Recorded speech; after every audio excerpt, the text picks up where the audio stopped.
Magandang gabi po, Luzon, Visayas at Mindanao.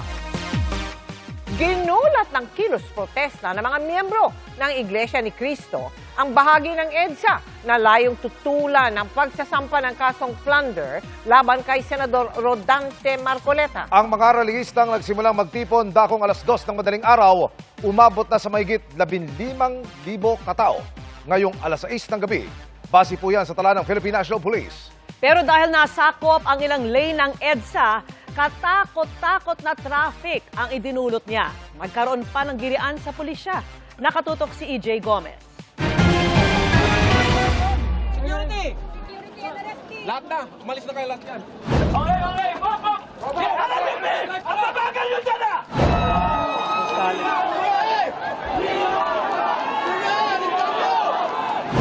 Nagkagit-gitan at nagkatulakan. Ang mga relihista at mga pulis pasado alas 8 ng umaga kanina sa EDSA People Power Monument. May punto pang nanuntok ng pulis ang isang relihista. Meron ding nambato ng sapatos at tsinelas sa pulis. Nagpatuloy ang hatakan at sakitan ng dalawang panig.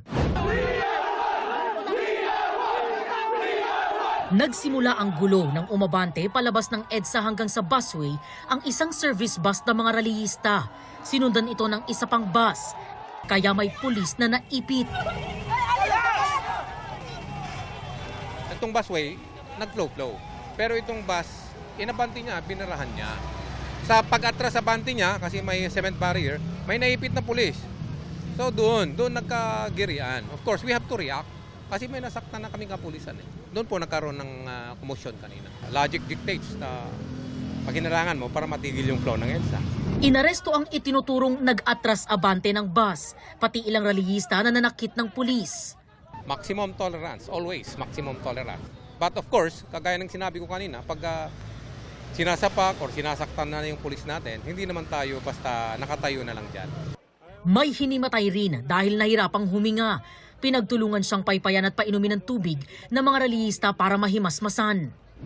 Mag-aalas 2 ng madaling araw nang dumating at pumarada ang mga sasakyang ito sa kahabaan ng White Plains Avenue.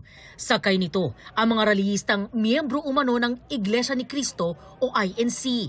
Ang ilan sa kanila nakasuot ng puting t-shirt at may nakasulat na mga salitang transparency at accountability. Noong una hindi malinaw kung ano ang pakay ng pagtitipon, pero habang lumiliwanag, unti-unting dumarami ang mga relihista na nagpapakita ng suporta kay Senador Rodante Marcoleta. Sa placard idinaan ng ilang nagrarally ang pagpuna sa planong paghahain ng ombudsman ng kasong plunder laban kay Marcoleta.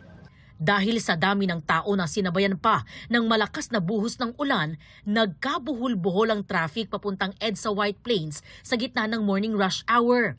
Sabi ni NCRPO Chief Police Major General Anthony Abirin, walang permit ang pagtitipon. One thing for sure, grupo po ng Iglesia ni Cristo po ito. Wala pong prior coordination and we believe sa pakikipanayam natin kanina sa kanilang mga leader ay wala po silang may pakitang permit. Kanina may kausap po tayo na pinaka-pinuno po nila at grupo nga po ng Iglesia ni Cristo po ito. Malinaw po na INC po ito. Bago mag-alas 12 ng tanghali, tinatayang aabot sa mahigit 10,000 ang bilang ng mga relihista. EJ Gomez, nakatutok, 24 oras.